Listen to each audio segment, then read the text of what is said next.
Madres, hijas, hermanas, compañeras, ahora hablan ellas que quedaron del otro lado, tras las rutas del dolor y la espera, aquellas que vivieron el mayor robo, el más valioso, el robo del tiempo, del amor, de los años robados, años secuestrados, años rehenes, lágrimas rodando por la ruta, esa misma ruta que divide el espacio vacío de la cama, la silla ausente del domingo en familia, las charlas de zaguán enmudecidas y la insaciable sensación, mezcla de impotencia y rabia, de tanto tiempo robado, de la soledad forzada que merodea en ambos extremos de esa ruta que divide el penal de los hogares quebrados, observados y enmudecidos.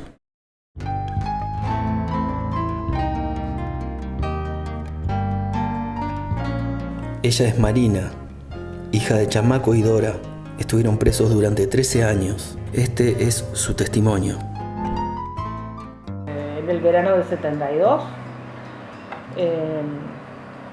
no recuerdo con precisión si fines o principios de enero, sé que habíamos estado de vacaciones, habíamos ido a la Coronilla, al lado de eso, y cuando volvimos a los pocos días hubo un operativo y los fueron a buscar. Nosotros vivíamos en una chacra acá, por esta zona, Colonia Estrella. Mis padres tenían un tambo, eran productores, plantadores de trigo, se hacían un tambo y algunas otras actividades agropecuarias.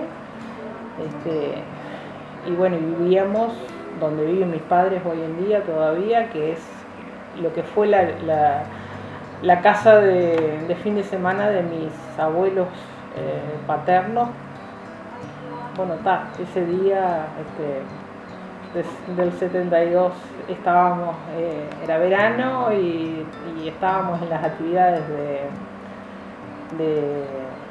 del trabajo, de tambo. Mi madre andaba adentro de la casa con las actividades de cocina y todo eso, y mi hermano más grande y una hermana más chica, creo yo, estábamos en el tambo con mi padre ordeñando, que el tambo estaba al ladito de la casa, cuando de repente vimos llegar un camión, jeep, y bueno, y un despliegue enorme, así tipo película de guerra, de policías y de soldados que se atrincheraron todo alrededor de lo que era la casa, el galpón, el tambo, y bueno, y de eso, así como una cosa que me quedó grabada, es que bueno, nosotros nos asustamos y yo me agarré de la pierna de mi padre estaba de short. Mi padre era un tipo muy raro, porque él no se ajustaba a ningún convencionalismo en un montón de cosas, entonces estaba de short, cuando usaba unos shortcitos cortitos, y estaba de short y de botas, ordeñando, y nosotros andábamos de short también. Y yo lo agarré así de la pierna y él me tocó la cabeza y me dijo: no pasa nada. Y bueno, ahí nos cargaron a todos y nos llevaron para la comisaría. Digo, ahí la sacan a mi mamá de la casa, pusieron a todos contra la pared del galpón. Digo, mi hermano más chico tenía 1 año y medio y yo era la más grande, tenía 12. Mi mamá dice: déjenme ir a ver porque me parece que quedó la cocina prendida, y bueno, y la fue a apagar y nos cargaron a todos, a los dos y a nosotros, en una combi Volkswagen.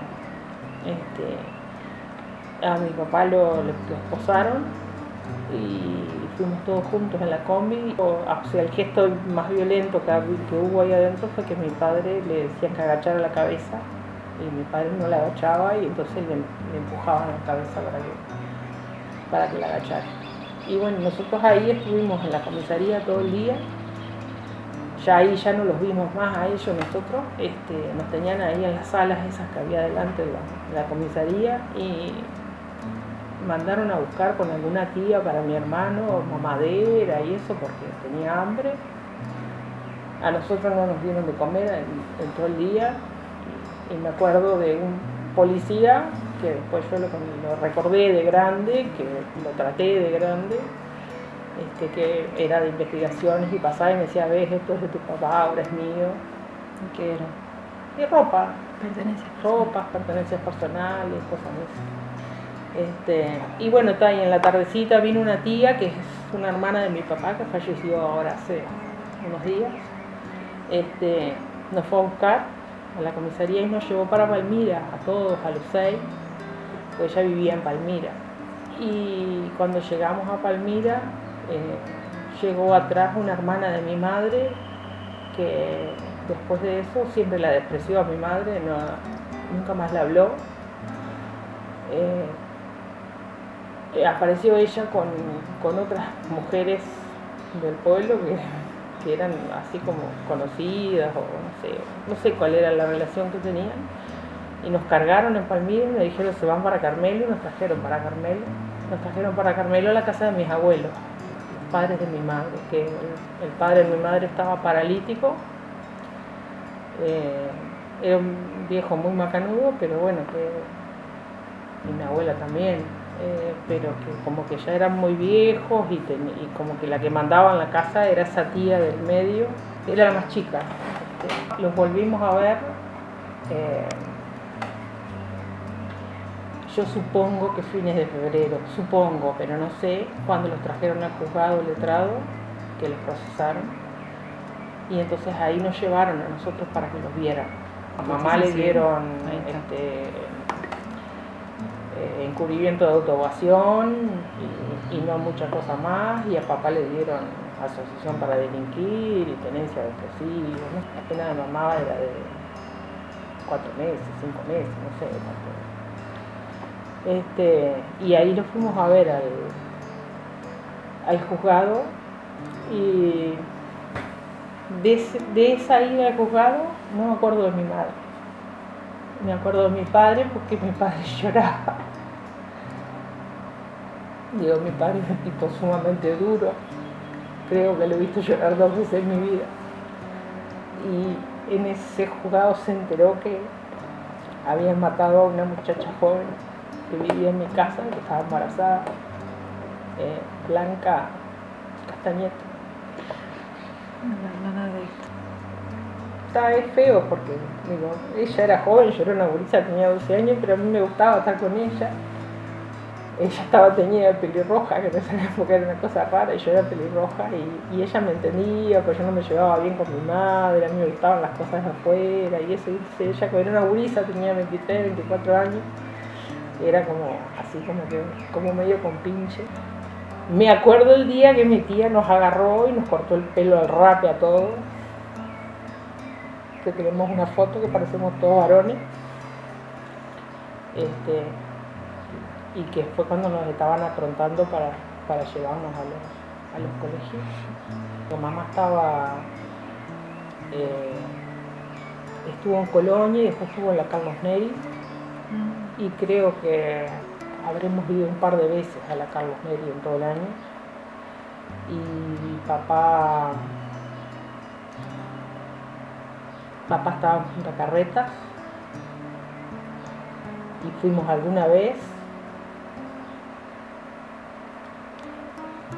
que me acuerdo también que me dio un rollito chiquitito así mi padre en una visita para que se la llevara a mi madre, y pasé como una semana con el rollito prendido entre la bombacha, aterrorizada, porque se la tenía que dar después a mi madre en la carbonería. Era una carta en papel de cigarrillo.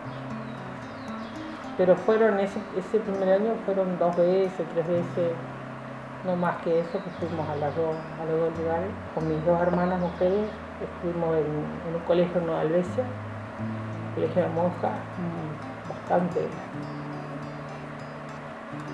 estricto en el sentido y bastante facho, así la verdad, que no podíamos hablar de política. Yo qué sé, yo por ejemplo me quedé sin la excursión de fin de año porque, no sé, un día dije algo de, nombré comunismo, nombré el frente, no me acuerdo, que tuve ahí un entredicho y me dejaron sin excursión, por ejemplo, quedé en penitencia.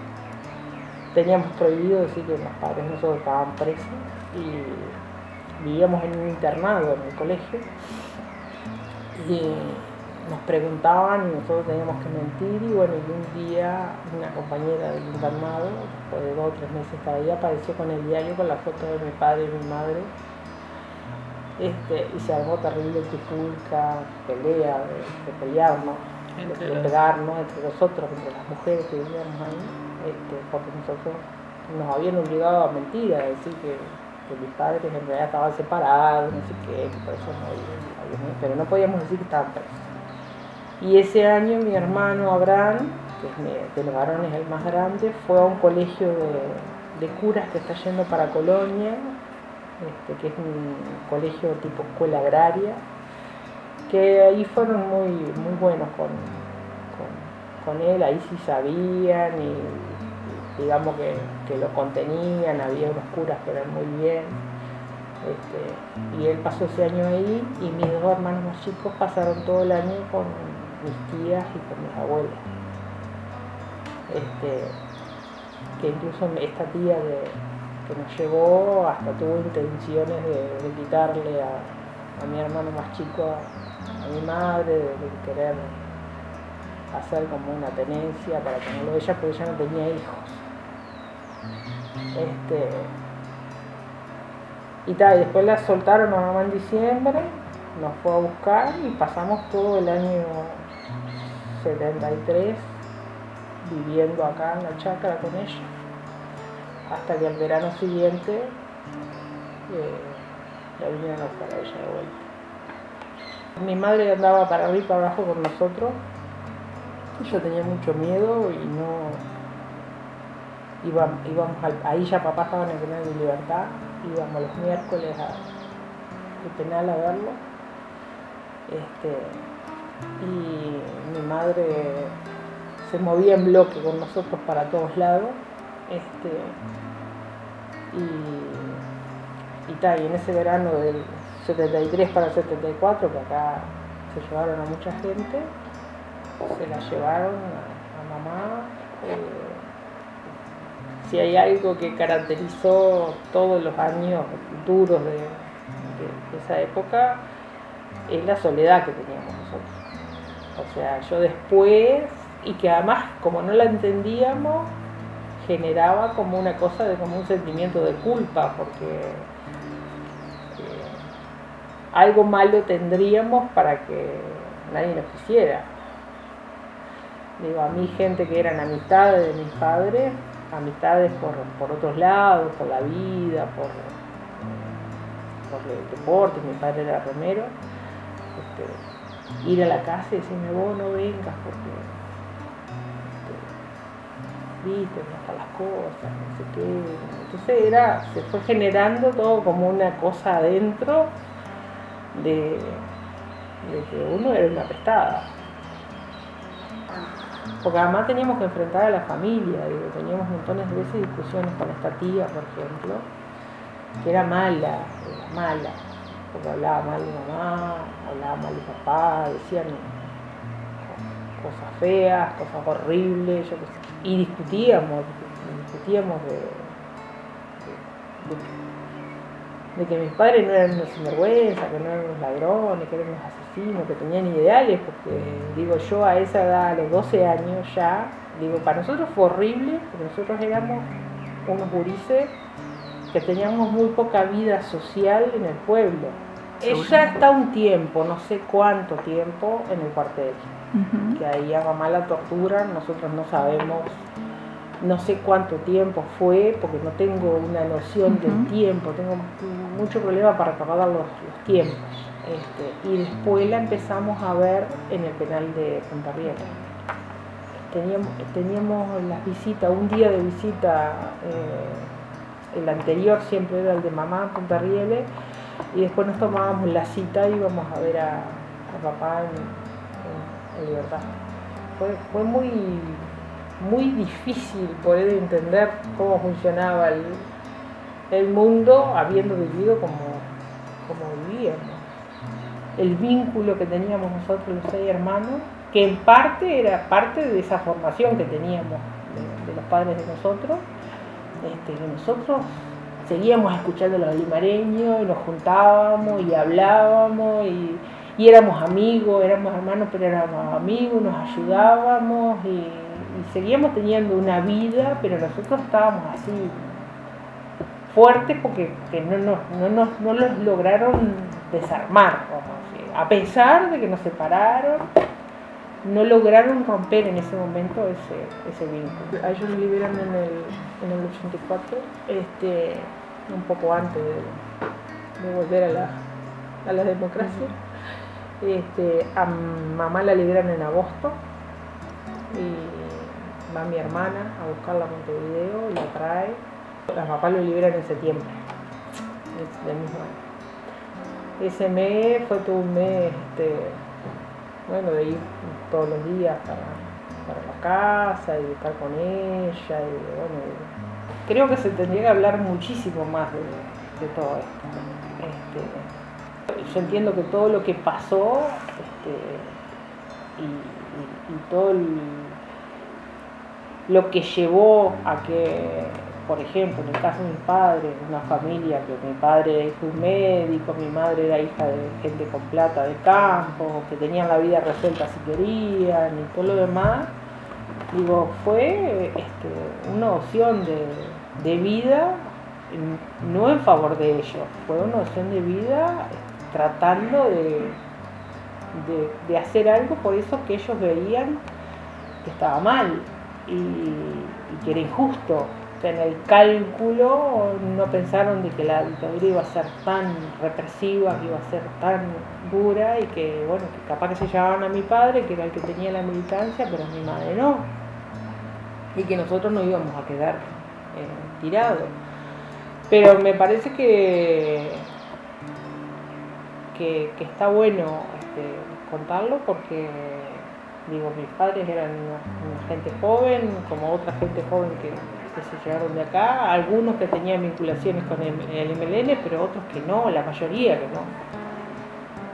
Que era gente, votantes del Frente o que eran gente de partidos que eran históricos acá, gente del Partido Comunista, gente del Partido Socialista, gente del PDC, y que en realidad era gente de esa que estaba preocupada por los demás y preocupada para que avanzaran un montón de derechos y de que no pasaran situaciones de pobreza, de hambre. O sea, yo igual, a pesar de todo, agradezco donde me tocó nacer, porque prefiero ser así y prefiero lo que me tocó,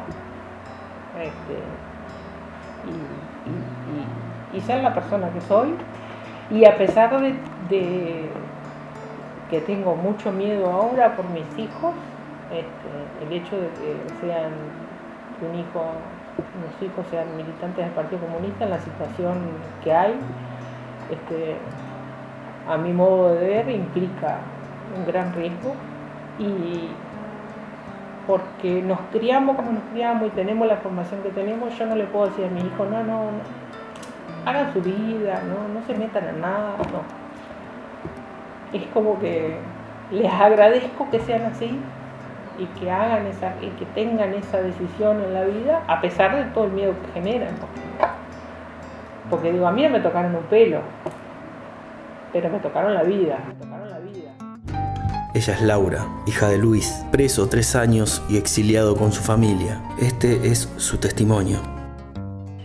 nací en Carmelo, viví acá hasta los 4 años, después nos fuimos a México en el exilio, volví a los 13 y fuimos a vivir a Colonia, de Colonia fui a Montevideo, de Montevideo vine a Carmelo, de Carmelo fui a Montevideo y de Montevideo me volví para Carmelo, porque como Lorena siento que este es mi lugar. Carmelo es mi lugar y me quedé acá, después de tanta vuelta. Bueno, lo viví distinto a ella porque yo no hice la escuela acá. Fuimos juntas al jardín, pero después ya. Mi padre estuvo preso en el penal de Libertad, lo llevaron cuando yo tenía 3 meses y lo soltaron a los 3 años y medio más o menos, y ahí nos fuimos para México. Mi mamá nunca participó ni nada, si bien la tenían bien vigilada. Recuerdo sí las visitas, si bien yo era muy chica, salió cuando yo tenía 3 años y algo, me acuerdo sí de ir a las visitas. Íbamos para Colonia con mi madre, porque los papás de mi mamá viven en Colonia, y ellos nos llevaban en camioneta hasta la entrada, y ahí entrábamos nosotros caminando. Me acuerdo del penal, me acuerdo de jugar con él en el patio, y me acuerdo que nos revisaban. No entendía tampoco muy bien por qué estaba ahí. Me acuerdo que nos llevaban acá con el fotógrafo del pueblo, con Sergio, con el fotógrafo, y mi mamá me decía, estas fotos son para tu papá. Entonces yo salían todas las fotos saludando porque eran para él. Tengo todas las fotos, sí, todas así, saludando. Nos fuimos los 3, mi papá, mi mamá, yo.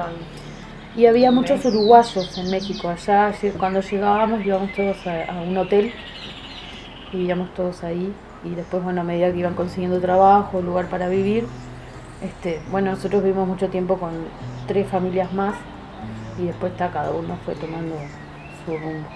Nos explicaban, sí, a mí me hablaban, y a la familia que se forma de exiliados, que hasta el día de hoy son mis primos y mis tíos, la familia que no tenés, la de sangre que queda acá, es la familia que haces allá, que hasta el día de hoy son más primos que los de sangre. Sí, se reunían mucho, se juntaban mucho y nos explicaban, nos hablaban. Cuando llegaban las fiestas, más que nada, que leían las cartas, miraban las fotos, lloraban y lloraban y lloraban y lloraban, empezamos a entender nosotros y a preguntar.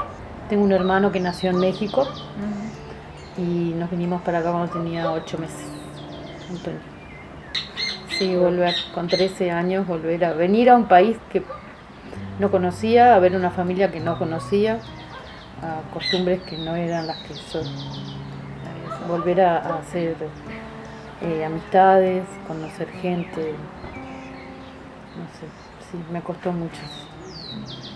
Hasta ahora me cuesta, lo que le cuesta a ella una cosa me cuesta a mí otra. No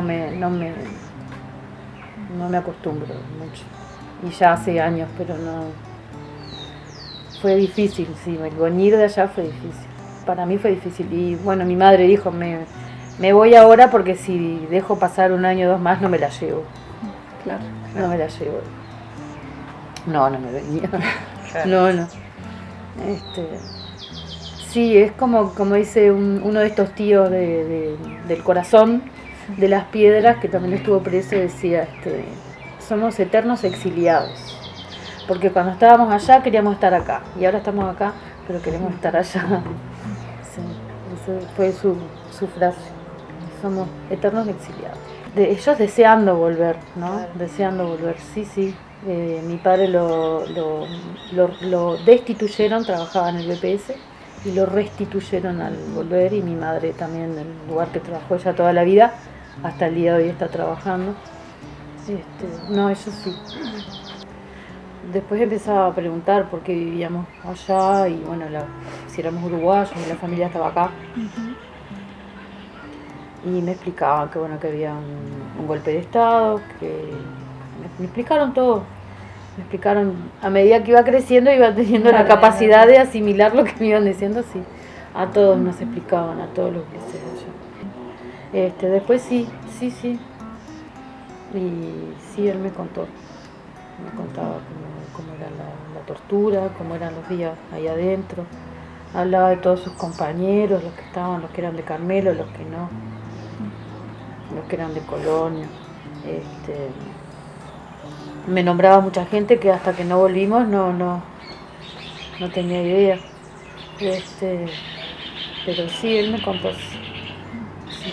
Y yo preguntaba mucho también. Yo le preguntaba, yo quería saber. Ella es Rita, hermana de Román, preso en el cuartel y en el penal de Libertad, y José, exiliado, al igual que ella. Este es su testimonio.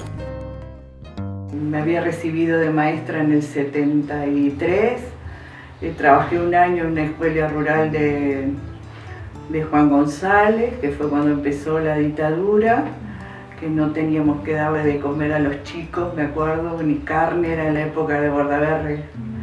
Y después, bueno, al año siguiente, en febrero, en Carmelo pasó algo muy especial, entre enero y febrero, y bueno, nuestra casa no llegó a ser allanada, pero estaba ahí, nos avisaron que iba a ser allanada a las 10 de la noche, pero ya lo habían llevado a uno de mis hermanos que bajaba de la Honda, pidió un documento y lo agarraron ahí, y nosotros dos con los otros, con José, mi otro hermano que había quedado, él se fue a Palmira, y yo con mi papá quemamos toda una hermosa biblioteca y cosas, y bueno, que podíamos comprometer a los viejos, ¿no? Más que nada.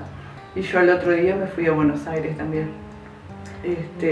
Yo lo único que había trabajado algo con la gente era que acá en Carmelo, en Pompeya, había un padre Laza que nos hacía trabajar a los adolescentes en el barrio.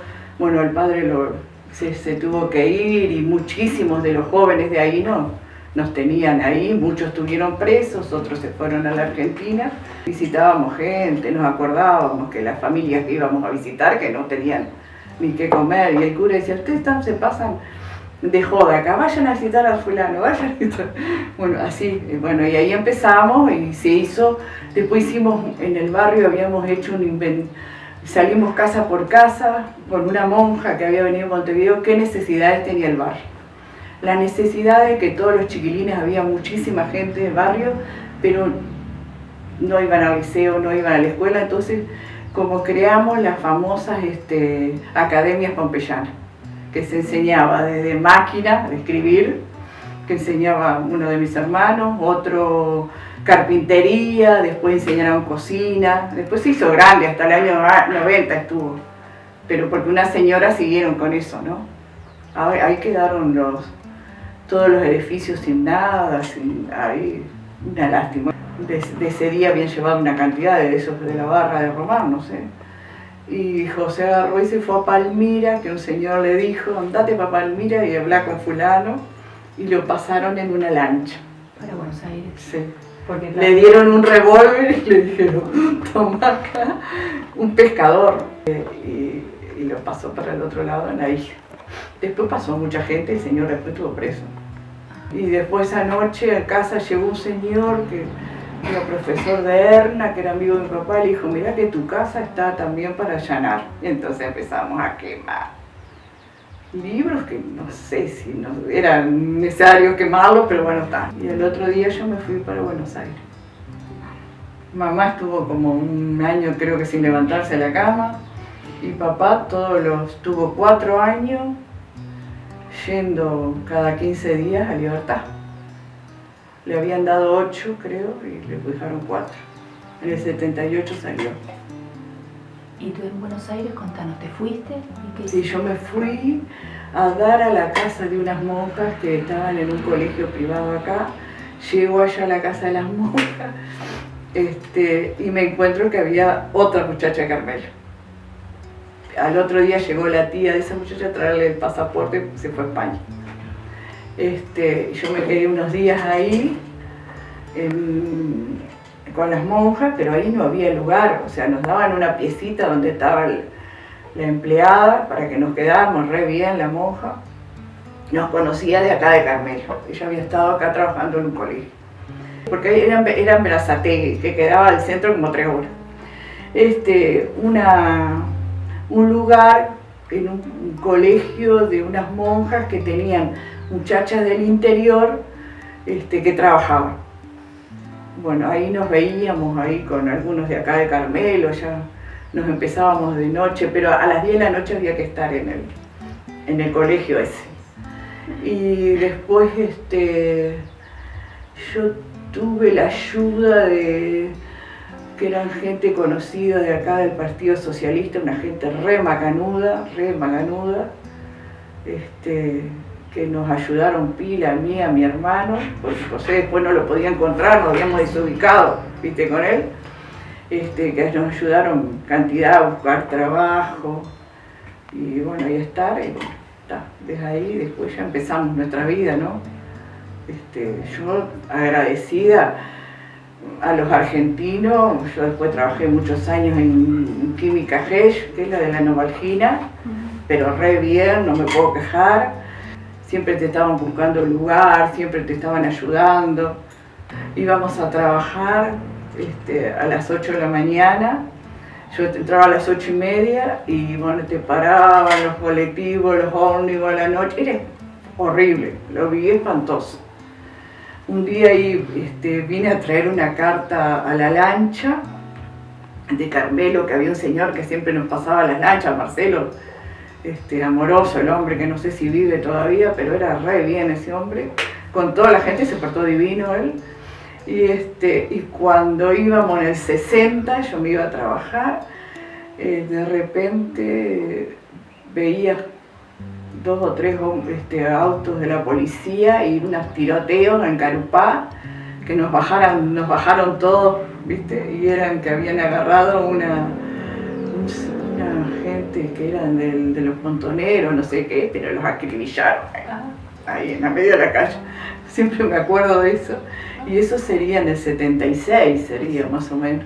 Y yo una vez vine, que quería verlo a mi hermano, y después cuando llegué allá mi hermano me dijo, pero vos a loca, no vengas más. Cuando nos íbamos, que me había acompañado Carlos, me retenían y no podía pasar a la lancha. Y que era que yo no estaba requerida, pero mi otro hermano estaba requerido. Entonces no, José estaba requerido y parece que no podía entrar y me tuvieron ahí como media hora que no salía la lancha porque no sé qué llamaron, qué sé yo. Horrible, bueno, no vine más hasta que, era una lástima no verlos a los viejos y eso, pero no vine más hasta que vino la democracia, creo que a votar después. En la Argentina, después yo me caso con un peruano que estaba estudiando en Buenos Aires, y después me vine en el 96, después me había separado, tenía a Santiago chico, porque mamá estuvo re mal, viste que la gente, algunos se le acercaban, otros no, viste, algunos vecinos sí, otros familiares se le alejaron, otros no, pero viste, todos esos líos familiares que además que económicamente estaban mal, viste, porque los sueldos eran un desastre acá, ¿no? Y ir viajar cada 15 días y los remedios de mamá y llevarle cosas a Román. Y Román era muy de pedir, no sé, porque él no era el que no tomaba mate, pero pedía para todos los otros, no sé, esas cosas, bueno, que ustedes saben bien cómo es.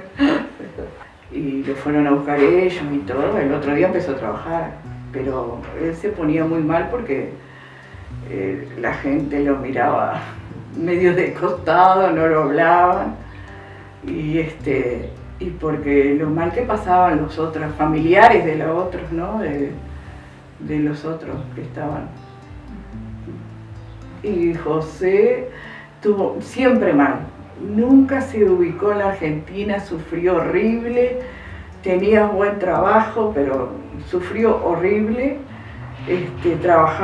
aprendió a trabajar en plástico porque iba a hacer filosofía, profesor de filosofía, terminó trabajando en plástico, en un astillero muy grande, pero creo que al otro día de las elecciones se vino.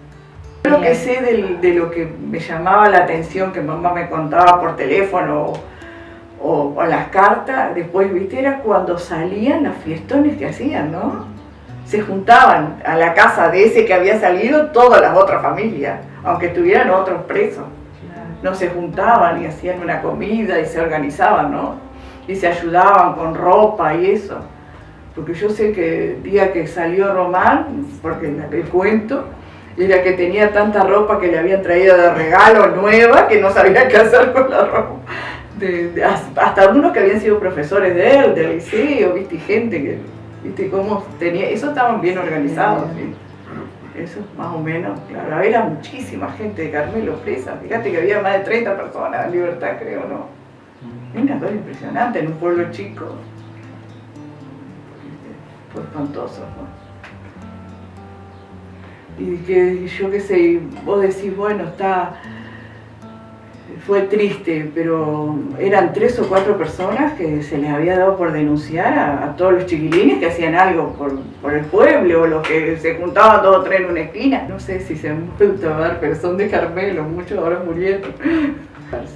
Si a los mismos que estaban presos les decían quién te denunció, por qué esto y lo otro, ¿no? Sí. Y los meninos que algunos eran profesores, qué triste, ¿no? Que te habían tenido a vos ahí. Bueno. Y acá está el caso de un profesor que denunciaba, después a los años, cuando ya estaba la democracia, estaba en el instituto y las chiquilinas del que hacían el magisterio lo hicieron echar. Claro, lo hicieron echar a ese hombre. Porque lo aguantaron, pero después cuando vino la democracia, lo hicieron, que me parece perfecto. Me pareció perfecto. Me encantan las profesoras que han trabajado pila de años con este tema, que han hecho cosas, reuniones y todo, pero que la familia, como que, viste, como que, no sé, las familias de los chiquilines que nunca le han contado nada a los hijos ni nada, ¿no? De lo que han vivido. No sé, capaz que lo hacen para que no sepan de lo que se vivió, qué sé yo. Ella es Marta, esposa de Diego, preso en el cuartel de Colonia. Este es su testimonio. Soy nacida, criada, casada en Carmelo, al igual que lo fue mi esposo, así que en Carmelo todos me conocen. Soy docente, porque docente se es hasta el fin de los días, de enseñanza secundaria, profesora de educación musical y directora de coro. En el año 1974, el 21 de enero, el día anterior a su cumpleaños número 42, van a buscar a mi esposo al Banco República, sucursal Carmelo, donde él trabajaba. Nosotros teníamos una casita en el balneario Sagarzazú y allí marchábamos con todos los chicos en cuanto terminaban las clases. Me fueron a avisar que mi esposo y las fuerzas conjuntas estaban con mi esposo en la casa haciendo un allanamiento. Bueno, una vez que hicieron el allanamiento en Carmelo, fueron para el balneario Sagarzazú y también hicieron lo mismo. Y recuerdo que al terminar en mi casa, el que estaba a cargo de la operación le preguntó a alguien, ¿y algo más? No, puros libros. En fin. Y uno de los, no sé, de los que estaban a cargo o no, se le acercó al más chico de todos, muy inocentemente, pobrecito, y le preguntó quién me había ido a avisar. Porque claro, estábamos aislados, no había teléfono, no había celulares, ni nada por el estilo. Y él muy ingenuamente le dijo, Tito Grosso. Ese era la manera de manejarse. Bueno, a partir de ahí él lo llevaron y empezó a peregrinar de ir al cuartel 2 veces por semana a ver si teníamos noticias. Pasaban los días y me dijo: mire señora, yo lo único que puedo decirle es que yo no lo tengo a su esposo. Aquí no figura, para mí no está acá. Ay, le digo yo, fíjese usted, nadie lo ha nombrado, pero fíjese usted mi inquietud, mi incertidumbre. Yo, usted me dice que no está y no tengo ninguna noticia de él, y para mejor acaba de fallecer uno de los detenidos, y este señor que estaba parado como arreglando unos papeles en su escritorio, quedó como congelado. Cuando se congela una imagen en el televisor, así quedó congelado, y después de unos segundos dice: bueno, con cierto tartamudeo, habrá sido de muerte natural. Y yo dije: ¿qué dijiste? Me pregunté yo a mí misma. Y recién dije: sí, por supuesto. Le dije: ¿qué otra cosa le iba a decir? En la agencia de Onda me reciben con esa noticia. Entonces allá, bueno, solamente con eso, sin más datos, marchamos a Montevideo a entrevistarnos para ver qué datos, qué nos podía decir. Éramos varias. Ahí fue donde me entero de que este señor no conocía, no tenía el nombre de mi esposo por ningún lado.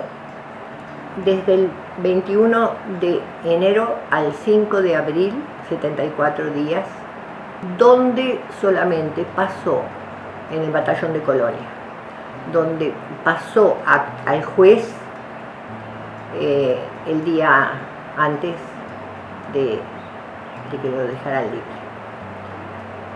Quiere decir que no había al juez, no así se libró de las torturas, que fueron un poco más benignas con él, porque a él lo llamaban el viejo.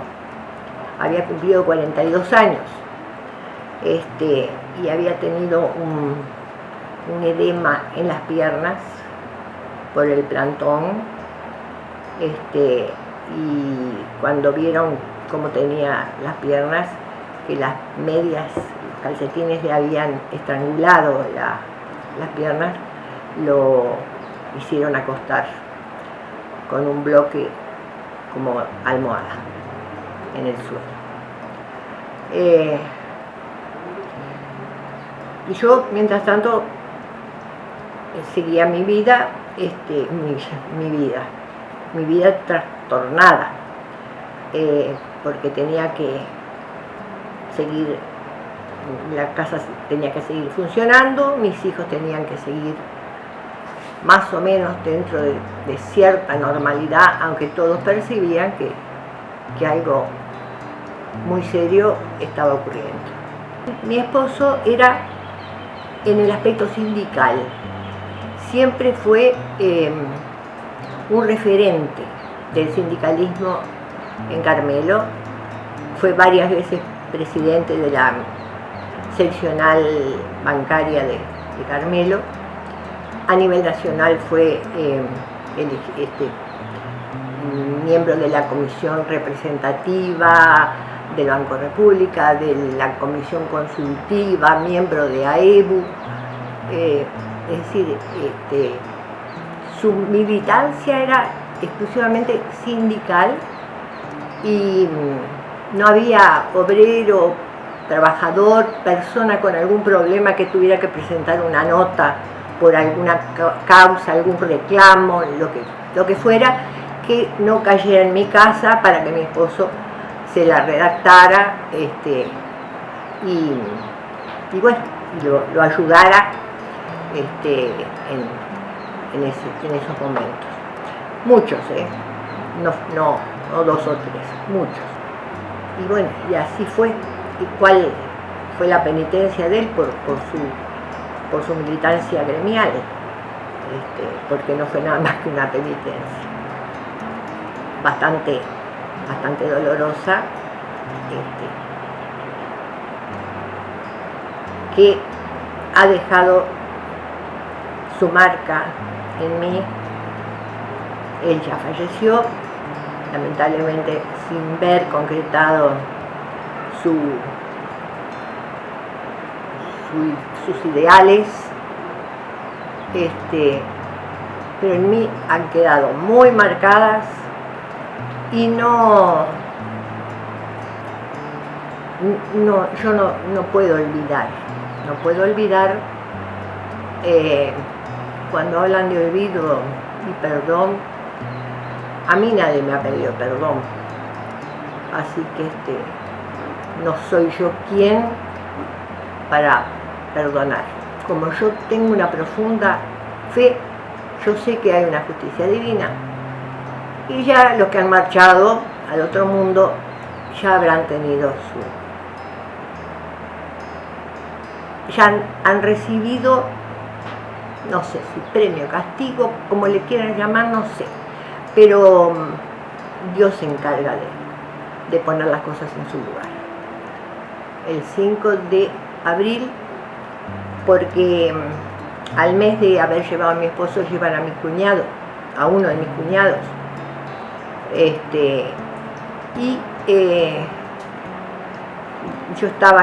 habíamos estado en Colonia, después del cuartel yo me había ido a la casa de una hermana que tengo en Colonia, y bueno, como no ocurría nada, me volvía en el ómnibus para Carmelo, y para el que conoce Colonia, en la esquina donde el ómnibus doblaba para tomar la carretera, sube mi cuñado y me dice: mañana lo sueltan. Entonces yo ahí mismo me bajé y me volví caminando a esperar el día siguiente. Y yo espero muy tontamente, en lugar de irme a la puerta del cuartel, espero tontamente no sé por qué, en la casa de mi hermana a que él llegara. El jefe del batallón, que en este momento yo no recuerdo el nombre, porque me parece que había, creo que era Ontú, y después sí, me parece que no, pero después ahí en el interín cambiaron, me parece a mí.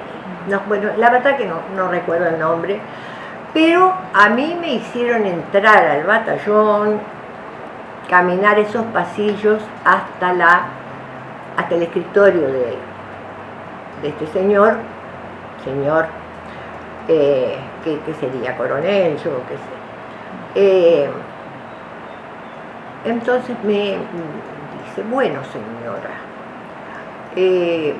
a su esposo lo vamos a liberar porque el juez lo ha determinado así, pero yo le tengo que pedir que ustedes se queden quietos. Entonces a mí me saltó la térmica y le dije: mire, señor, nosotros vamos a continuar haciendo la misma vida de siempre porque nosotros no hemos hecho nada. Un atrevimiento, si se quiere, poner la cabeza en la guillotina cuando estaba dentro del cuartel, pero siempre mi vida ha sido muy, muy transparente, muy clara, y no tenía por qué no decirlo. Cuando mi esposo llega a la casa de mi hermana, lo primero que me pregunta, caminábamos por un jardín hasta llegar a la casa, y me dice: ¿a quién mataron? Dije yo: a Chiquito Perrín. ¡Ah! A Chiquito Perrín. Lo único, porque ahí ya nos encontramos con la familia y ahí quedó todo. Pero después, en conversaciones, todos se dieron cuenta de que algo muy serio había ocurrido, porque habían aflojado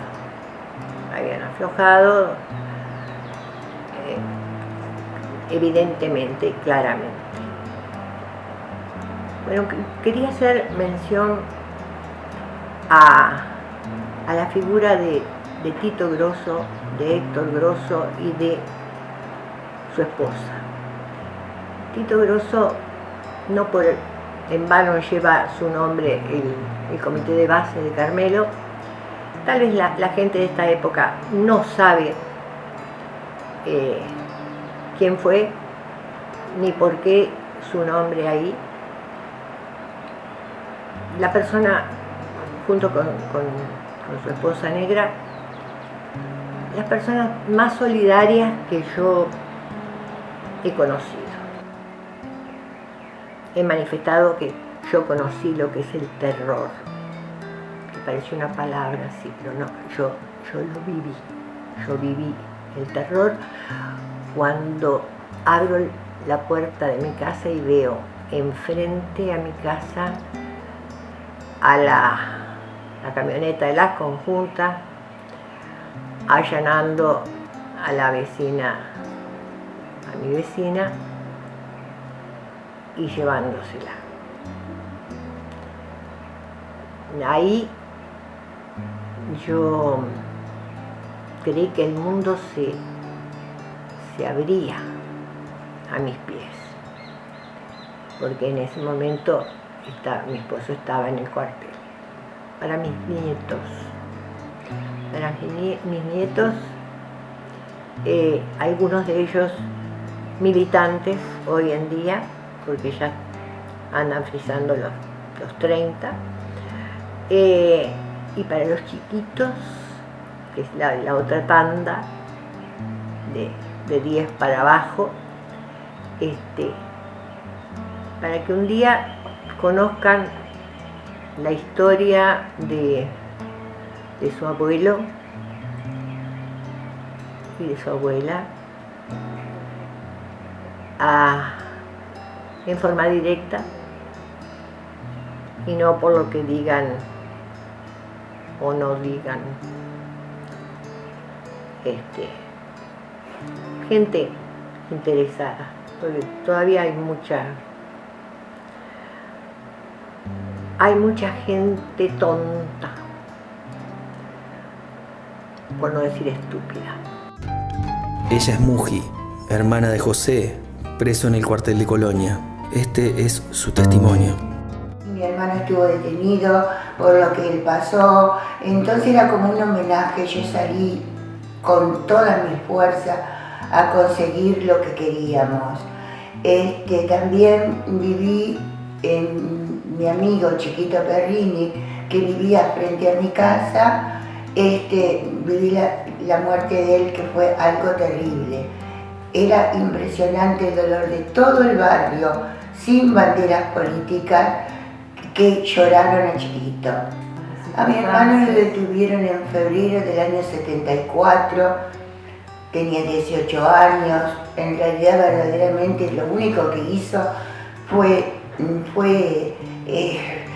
con 18 años, ¿qué puede hacer un chiquilín? Pintar, estar en el comité, pintar. Yo creo que yo hubiera merecido 1000 veces más el lugar de él, de estar detenida. Yo tuve un padre que tuvo fue socialista toda la vida y su orgullo era que nunca había votado un partido tradicional. Pero éramos de idea socialista, se habló mucho de política, en mi casa era el tema básico. Y bueno, mi hermano sabía de política como yo sabía mucho, pero no era motivo, pero ya sabemos que eso no era el tema, era mandar gente detenida y basta. Y como con mi padre no se podían meter porque era una persona muy asmática, y bueno, se la agarraron con mi hermano, que para colmo era novio de la hija de un coronel retirado, y estaba él, incluso cuando lo vinieron a detener, él estudiaba medicina y estaba viviendo en la casa de ese coronel, una bellísima persona, porque era amoroso, no estaba en ejercicio, pero una bellísima persona. Y incluso vivía ahí porque estudiaban los grupos, una casa grande y ya después, él estuvo detenido en febrero y estuvo 2 meses, le firmaron la libertad, pero lo dejaron 6 meses más bajo las medidas de seguridad. Y vinieron a detenerlo a mi casa, acá en Carmelo, a la casa de mis padres. Y mi papá trabajaba a la vuelta en un comercio, en ese momento se vendían autos, se vendían heladeras, de todo.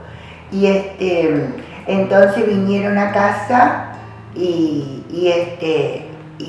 papá estaba en el comercio, mamá le dijo que estaba en casa y fueron al comercio y mamá se fue corriendo porque pensaba que lo venían a detener a papá. Y como te dije, ya era muy asmático. Y entonces se presentaron pero andaban buscando a José Luis Iraola, hijo, los dos se llamaban igual. Fueron a buscarlo, pero como el suegro era coronel, retirado pero coronel al fin, le pidieron que lo llevara a él. 2 meses le firmaron la libertad y 6 meses más bajo la medida de seguridad lo dejaron. Si ellos sabían. Además ahí adentro ellos sabían que era todo a dedo la cosa. Ya sabíamos lo que era Carmelo, la gente que anotaba, que denunciaba.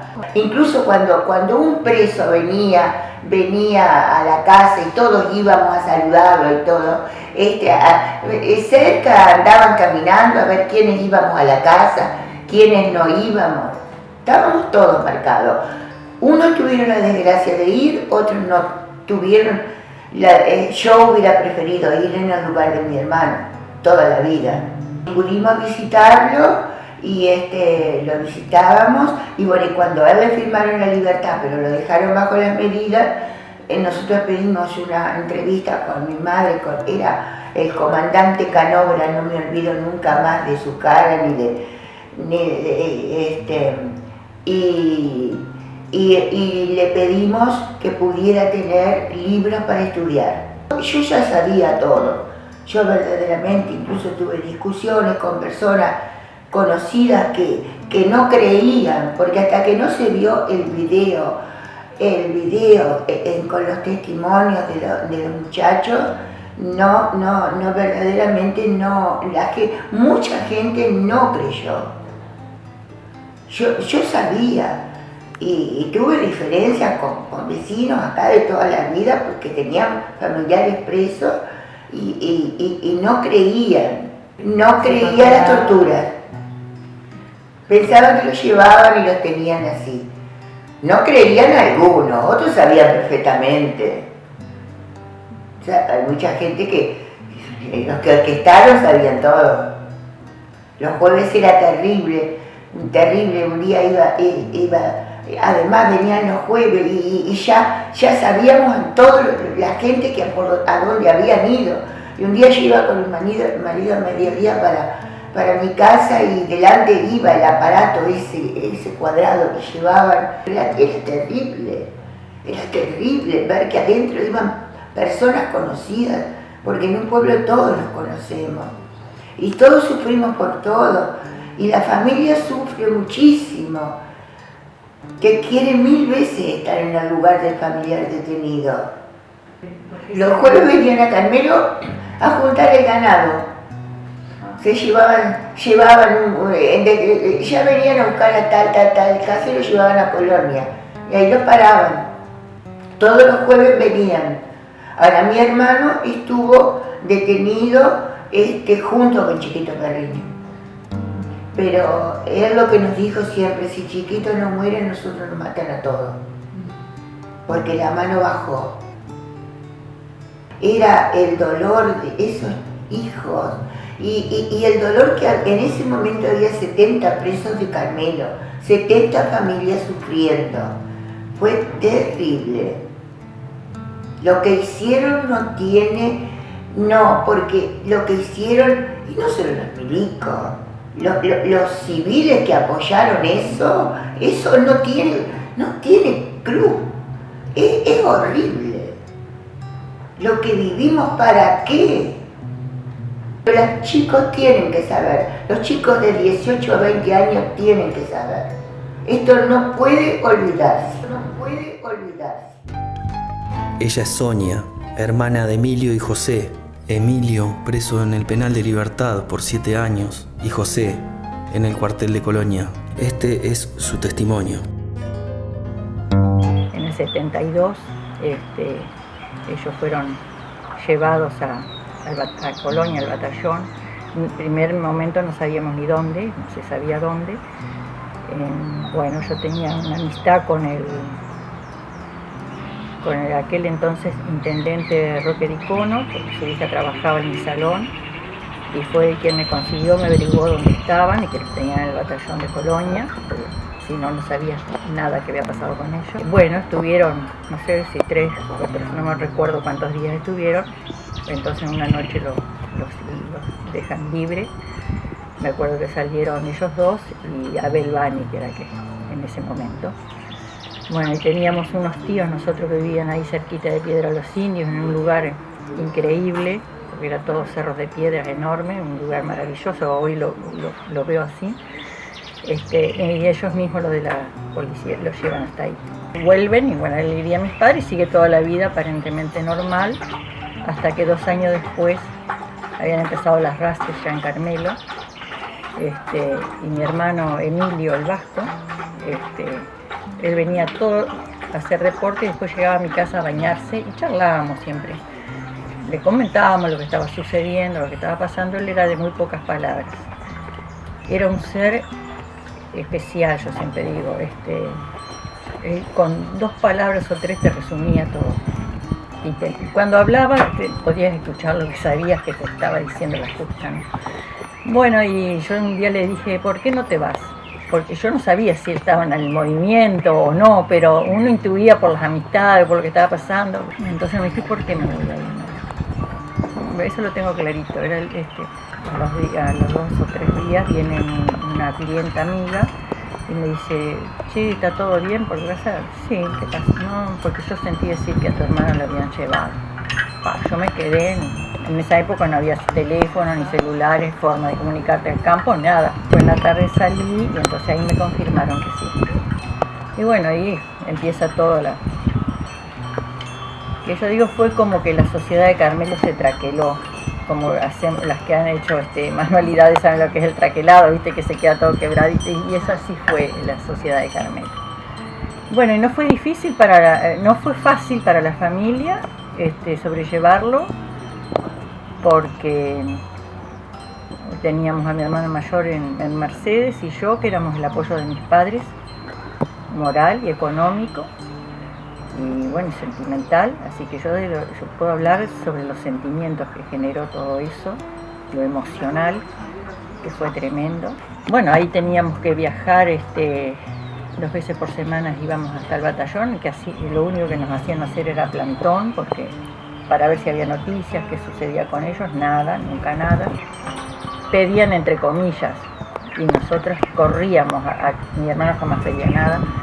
Entonces ahí empezamos a temer con su novia, Graciela, que era la que me acompañaba en esa sida. Entonces a mí un día se me ocurre de que pues, teníamos esa inseguridad de que estuviera vivo o que estuviese ahí, estaba de día. Digo, vamos a escribirle una cartita a ver si nos puede indicar cómo hay que sembrar tal cosa, que le he dejado semilla comprada y eso, y aceptó, el militar lo llevó y trajo una carta escrita por él. Y ahí una esquelita, y bueno, ahí al ver la letra de él supimos que estaba ahí, que estaba vivo. Y bueno, muy bien, con pocas palabras nos hizo entender las cosas que sucedían, porque era un poeta de primera ley. Y bueno, después es de los que se queda procesado y pasa a libertad. Ahí comenzaron las visitas, los viajes, a visitarlo, verlo ese ratito a través de un vidrio con un teléfono. A veces se hacía casi imposible. Bueno, siempre llevábamos, en un viaje llevábamos a papá, en otro viaje llevábamos a mamá, siempre en todas las visitas a la novia. Eso sí, primero estaban ellos. Nosotros íbamos a acompañar y a llevar todo lo que se llevaba, una bolsa con todo lo que ellos necesitaban. Y bueno, y así transcurrieron 6 años. Vos no sabías en ese momento con quién podías hablar. Era todo te tenías que cuidar de todo, porque no sabías con quién estabas hablando. Tuvimos 6 años de esa peregrinación, donde pasamos muchísimas cosas, pero nosotros nada, lo que le ha pasado a él y todos ellos, ¿no? Bueno, cuando salió, bueno, una alegría muy grande, todos los seguimos, pero él nunca estuvo tranquilo, siempre sintió que era perseguido. Entonces él empezó a sentirse mal, ya había hecho pareja con su novia, ya vivían en la casa de mis padres, bueno, fue como una retribución todos estos años que no estuvo para mis padres, ¿no? Pero empezó la idea de que él se tenía que ir, porque a la entrada del camino, que era todo muy lleno de malezas y cosas, él era una persona que sabía mucho y conocía mucho de montes y de árboles, porque toda su vida, su pasión había sido la cacería con el otro hermano. Entonces conocía de huellas, de todo. Y él empezó a ver cosas raras. Un día aparece una campante, una carpa. En algún momento fue y vio la carpa y había la campante, el andante, comía muy bien porque tenía latas de muy buenas marcas y todo, que era que se alimentaba. Entonces ahí empezó a confirmar sus sospechas y un día nos planteó de que se iba a ir. Para nosotros fue como volver otra vez, porque era terrible. Se iba y no sabía si volvía a verlo de por vida. Y bueno, lo que él necesitaba era una ayuda económica y se la dimos. Lo demás, cómo fue, no sé. Sé que se fueron, fue muy jugado también, porque se fueron en ómnibus hasta llegar a la frontera, no sabíamos si podían llegar a Brasil. Todo eso era toda una incertidumbre, una inseguridad. Bueno, cuando llegaron estuvieron en Cáritas, que era donde se refugiaban. Ahí llegó un telegrama que fue la paz, la tranquilidad. Y bueno, está. Y después decidieron que se iban a Dinamarca, pues ya había 2 compañeros muy amigos de él, Pucho Martínez y Jorge Bombasi, que ya se habían ido antes, y él tenía muy buena relación, y bueno, decidieron que se iban a Dinamarca, fueron muy bien recibidos, tuvieron 4 años, pero él nunca se sintió, no mal porque estuvo muy bien el país, como los trató, pero no se sentía útil en la sociedad danesa. Entonces salió una oportunidad por la FAO, irse a Mozambique, que en ese momento se estaba independizando por la revolución que hubo, ¿no?, de los portugueses, y se fue como maestro de tareas prácticas de agricultura y de horticultura. Fue una gran experiencia para él y fue como volver a estar en libertad, pero él nunca pudo cerrar la herida de haber seguido a su país. Y bueno, esa experiencia vivida, lo único que lamento los pocos años que lo tuve, porque entre los años que estuvo preso, los años que estuvo en el exilio, que fueron 8, más 6, y después muere muy joven. Y bueno, hoy lo recuerdo como una gran persona que fue leal hasta la muerte. desde niño tuvo sus ideales, claro. Porque teníamos un juego con él, que lo había inventado él, y estaban clarísimos los roles. Era un juego verbal, que él lo había inventado. Yo era el terrateniente y él era el pobre. Pero está tan claro eso que fue lo que fue su vida. Y éramos niños, en el campo, en la noche, cuando después de todas las tareas del campo, ¿no? Y del horno, el ladrillo, que es muy duro, nos reuníamos en aquella cocina enorme. Nosotros dos, de ser los menores, él me llevaba 3 años a mí, yo era la menor de todas. Nosotros jugábamos a esto que lo había inventado él, el juego. Él era el pueblo y yo era el terrateniente. Sí, don Manuel Pérez Lobo y don Armando Terranova era yo y él era don Manuel Pérez Lobo. Pero ya desde niño ya las tenía claras él ante cosas. Siempre lo vencía don Manuel Pérez Lobo, a Armando Terranova, por ser más poderoso. No podía yo con él, era todo verbal el juego, era grandioso. Era un gran poeta, pero un gran poeta. Tenemos cosas escritas de él desde allá del exilio, hermosas. Tenemos una muy linda, que se llama ¿Qué la parió la querencia? Es larguísima. Y se va él a Mozambique y queda Pucho Martínez, el gran amigo, que había sido también cuando él era remero, había sido su instructor. Que habían estado juntos en Dinamarca, en el exilio. Y después, Pucho, hace pocos años, me regala la contestación que le hace a eso. Y las tengan cuadradas, son cosas buenas de recordar y de tener. Y testimonios para las próximas generaciones, si Dios quiere, que también les abran la cabeza y puedan pensar. Ella es María Noel, esposa de Mauro, preso 8 años en el penal de Libertad. Este es su testimonio. Voy a contar un poquito de mi historia a partir de mi noviazgo con Mauro. En realidad empezamos muy gurises, yo tenía 13 años, Mauro aquí 16 recién cumplidos. De esos noviazgos, obvio, muy controlados y muy peleados por mi papá y mi mamá, que era una niña y no estaban de acuerdo, pero bueno, siguió. Primero Mauro se va a Colonia, me olvidé de eso, porque en Carmelo no había 6º año, así que se va el primer año, cuando termina 5º se va a Colonia. Y en el 71 se va a Montevideo a estudiar medicina. En mayo del 75 nos casamos. Obvio que dejé pasar por alto el golpe de Estado, todo, que acá se repercutió, por supuesto, pero el interior, viste, que medio diferente de lo que fue en Montevideo. Mauro lo vivió allá, y sí, muy, muy involucrado, muy comprometido, con algún que otro susto en el medio antes de lo más terrible, que fue una detención que quedó en jefatura 48 horas, después estuvo detenido en el Cilindro también, todo por esas detenciones cerca de estudiantes. Nosotros vivíamos en Montevideo, otros compañeros de Mauro fueron detenidos, entonces se decidió alejarse un poquito de Montevideo.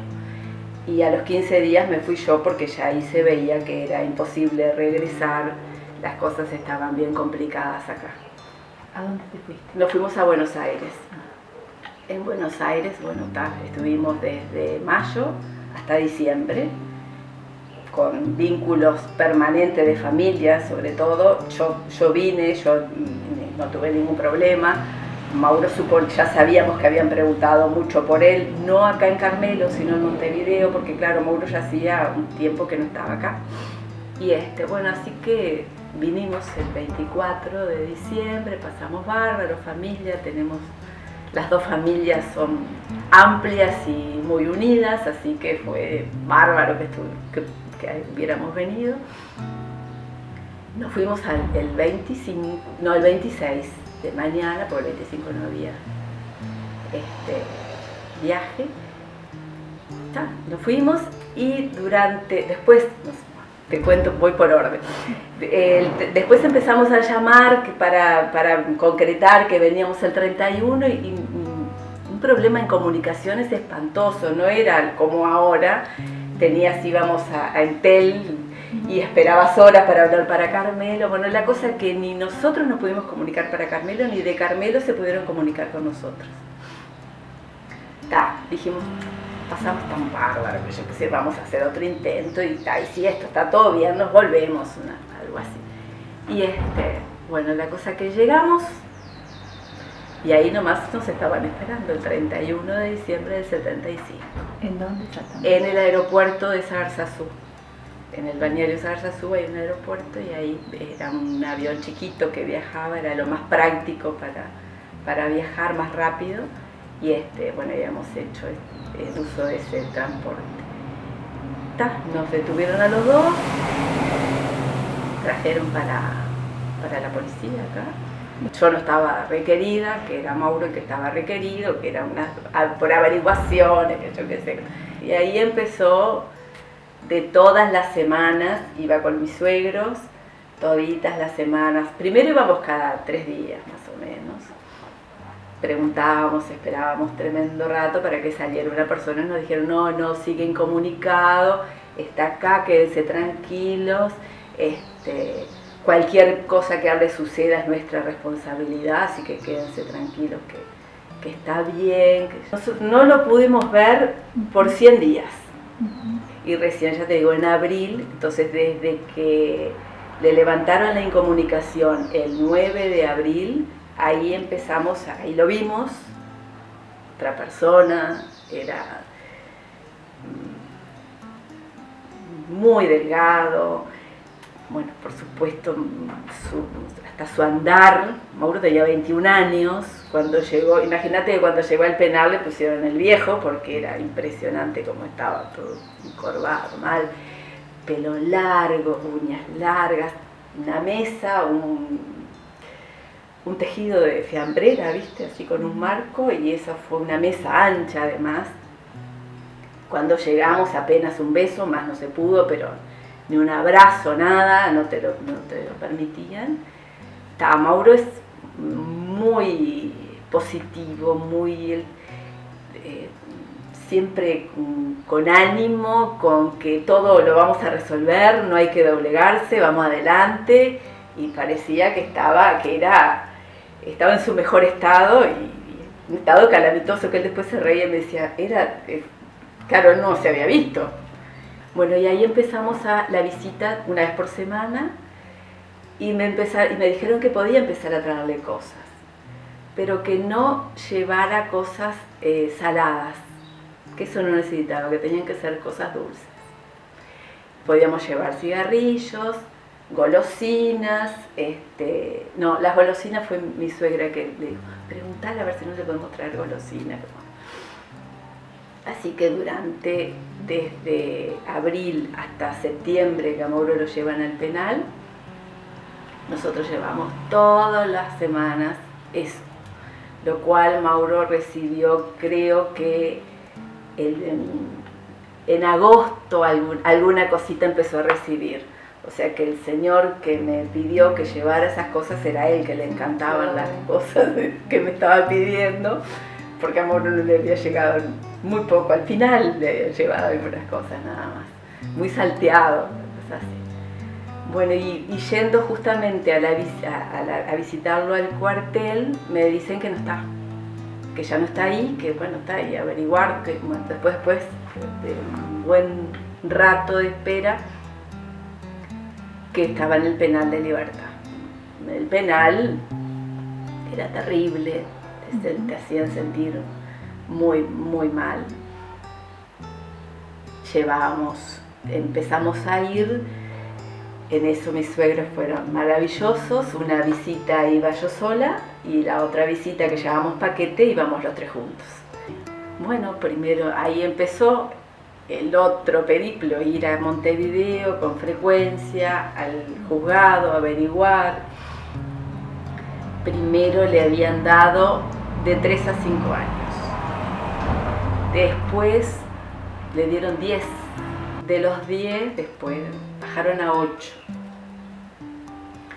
Toda esa etapa entre decirle a Mauro que no eran 5, que eran 10, para mí fue terrible.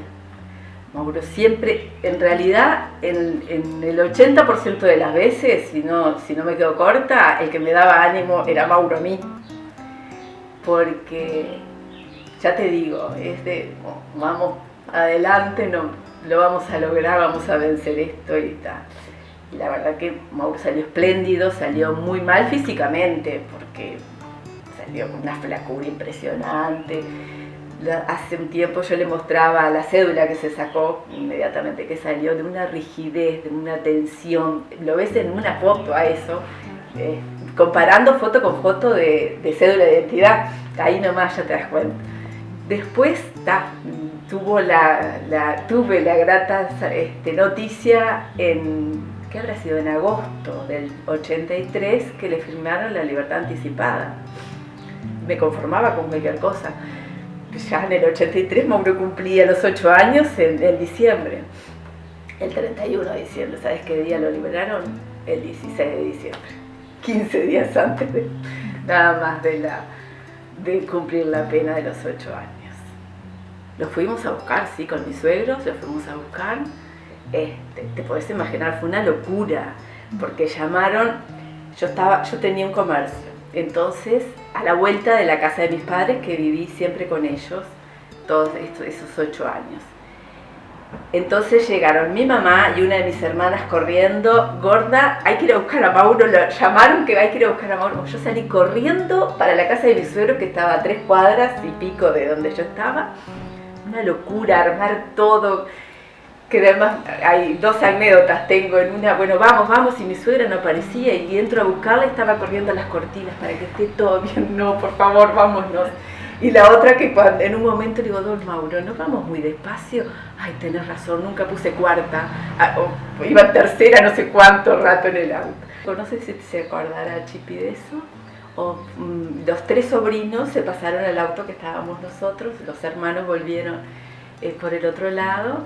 Y bueno, bárbaro, un recibimiento en Carmelo de muchísima gente. Mauro no entendía, las cosas ya habían cambiado, gente que Mauro no entendía por qué estaba, gente que había, bueno, entendido cómo era la situación, había visto las cosas cómo se habían dado, y muy afectuosa, mucha gente. Pasaban los días y salíamos a hacer algún mandado o algo y eran paradas permanentemente a saludar, que capaz que con los que salieron años antes no pasó eso. Todavía no, en ese momento seguía el temor de que no sabía si corrías muchos riesgos, porque no critico a la gente que tomaba esa actitud de resguardarse, pero en el año 83 ya fue otra cosa, ya había otra soltura, me parece, de todos. Como nos costó pensar cómo les íbamos a contar a nuestros hijos lo que nos había tocado vivir, y fue anecdótico también, porque después de pensarlo y ver las edades y lo que podía pasar cuando entraban a la escuela, que podían venir y decirles: pero yo sé que tu padre estuvo preso, había que decir. Una noche estábamos cenando los 5 y aparece en la tele, estaba prendido el televisor, y Mauro dice: mira, fulano estuvo en Cana conmigo. Y los 3, ¿qué? Quedaron. Bueno, y ahí explicarles, no era la idea que se enteraran de esa forma, pero les salió, obvio. Así que, bueno, ahí hubo que contar desde el principio totalmente distinto, y en el momento que no estábamos preparados. O sea, no lo habíamos decidido que fuera ese momento todavía.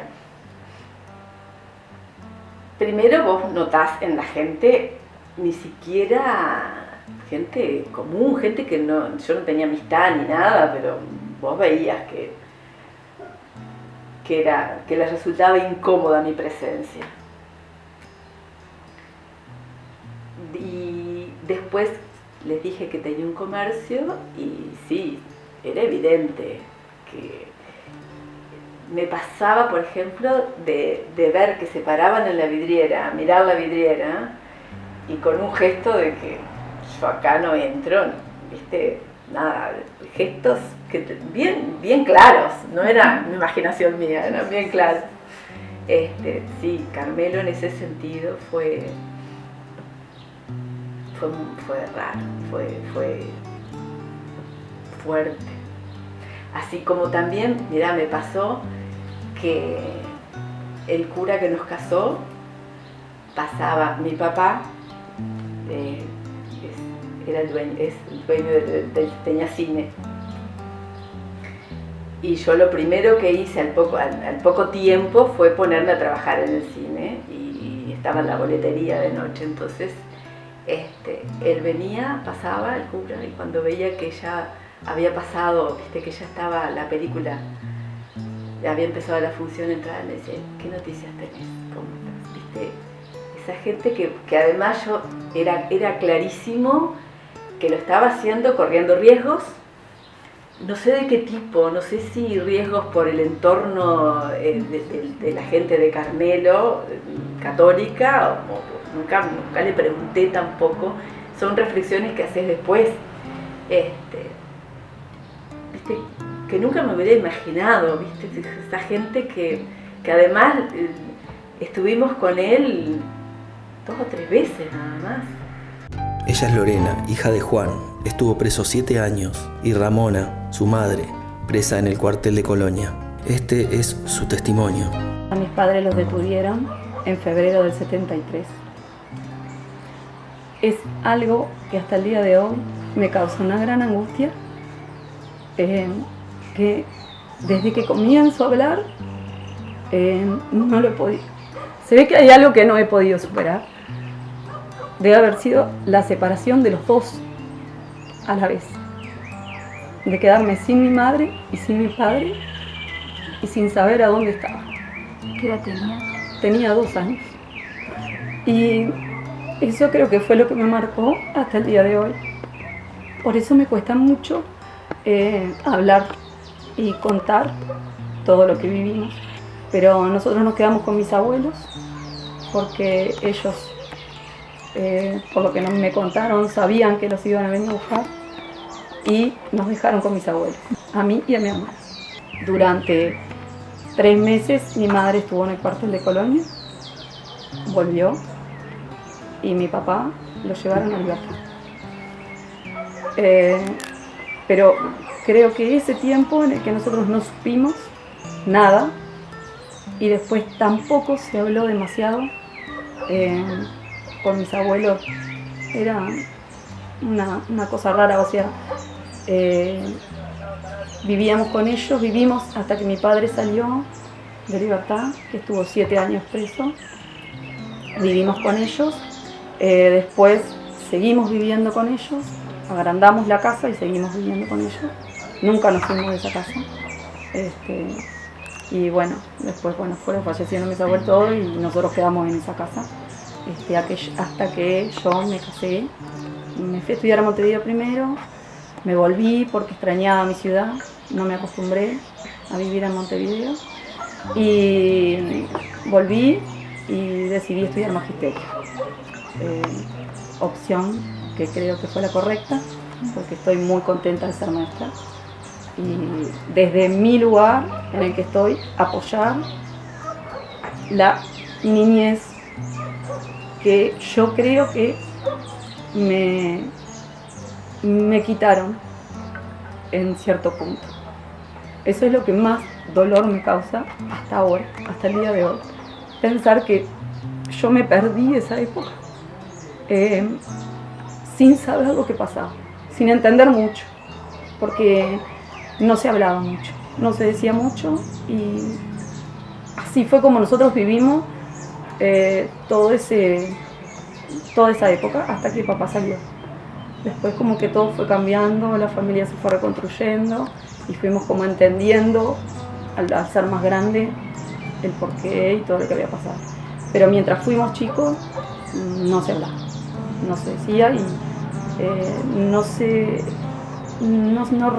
era como que nos relacionábamos mucho con otras personas que no estuvieran en ese mismo círculo de, no sé si por miedo o por qué, no sé, por qué, no mucho, no sé, capaz que porque estábamos con mis abuelos y mis abuelos tampoco, y una persona mayor, no sé cómo lo habrán tomado, viste, cuando vos no tenés mucha noción de cómo fue. Ese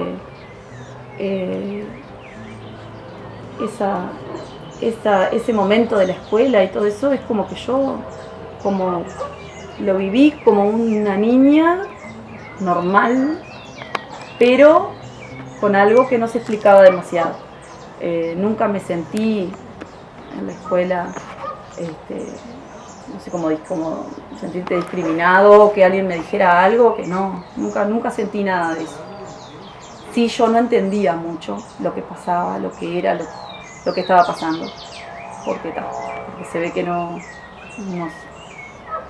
sé por qué, no se hablaba demasiado en mi casa. Después sí, lo comprendí, lo entendí, y pasado el tiempo lo fui superando, pero es como que el recordar ese momento me genera una angustia hasta el día de hoy. En realidad me acuerdo de sí sentarnos después que salió y contarnos más a mí que a mi hermano, que era más chico, qué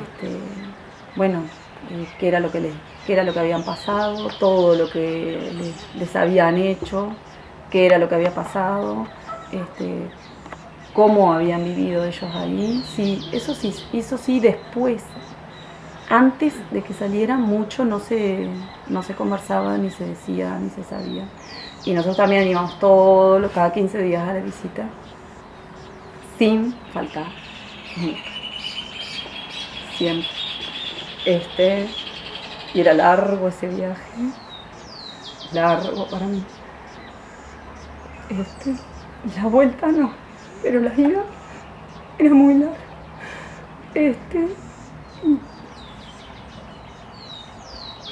Sí, me acuerdo de las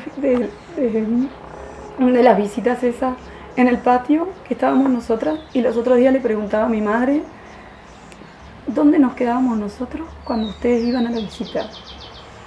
Y dice mamá, bueno, se quedaban ahí, siempre había alguien que, viste esas cosas que de grande, porque nunca se la pregunté, decía, ¿dónde nos quedábamos nosotros mientras vos estabas con papá en la visita? Porque íbamos nosotros con ella, mi abuelo debe haber ido 2 veces. Mi abuela no fue nunca, y íbamos nosotros con ella. ¿Viste esas cosas que te surgen ahora de grande? Pues digo, si tuviera que contar algo, además mucho, no me acuerdo. Me acuerdo de que los días de lluvia la visita era en el sótano, ese sótano que me quedó como la impresión de ese lugar a mí. También yo fui hasta más grande, porque mi padre estuvo 7 años preso, entonces como que pasó más tiempo de esa etapa. Como que tengo tal vez un poco más de recuerdo, pero sí, para mí era eterna la ida. Aparte vomitaba el viaje entero. La vuelta sí me parecía como que bueno, ya volvíamos y era otra cosa. Siempre me dio esa sensación del viaje, y eso de que te bajabas, que caminabas, que te revisaban acá, que te revisaban allá, que no entendías mucho por qué, más a un niño, digan esas cosas, y preparar todo para llevarle para el naco, no sé qué, lo que le íbamos a llevar, toda esa preparación que había antes de la ida, sí, eso sí me acuerdo. Al volver está el nuevo comienzo, el regreso a la silla del domingo, de nuevo las charlas de zaguán, de nuevo en casa, con cicatrices, pero de nuevo en casa.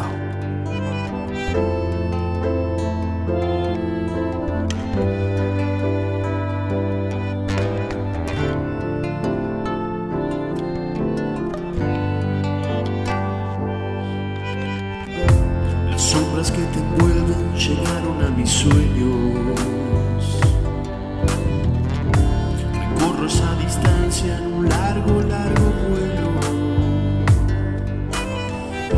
La ruta es la de siempre, distinta a la de ayer. La noche es un gigante, me quiere demoler. Por eso acá te espero, lucho, busco busco y sueño encuentros, pienso, invento amor, amor que nadie me enseñó. Para que no te caigas, vuelo, salto abismos, creo, siento, espero y voy, vuelvo y voy, de noche desespero, vuelvo y voy y espero.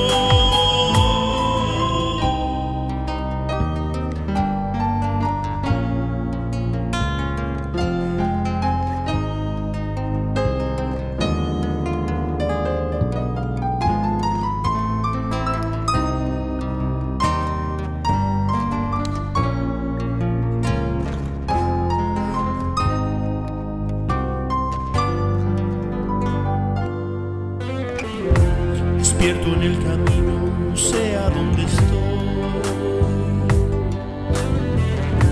Un sueño que persiste, un fuerte ventarrón. Eterna carretera, aún falta recorrer. Y vale más la espera, la lucha es la de ayer. Te alcanzo con mis brazos, ramas, compañera, hermana, amiga en el dolor, luchando porque salga el sol. Caminar por las calles libres de esta tierra, río, patria, viento y voz. Por eso acá te espero, busco y sueño encuentros, pienso, invento amor, amor que nadie me enseñó. Para que no te caigas, vuelo, salto abismos, creo, siento, espero y voy, vuelvo y voy, de noche desespero, vuelvo y voy, espero.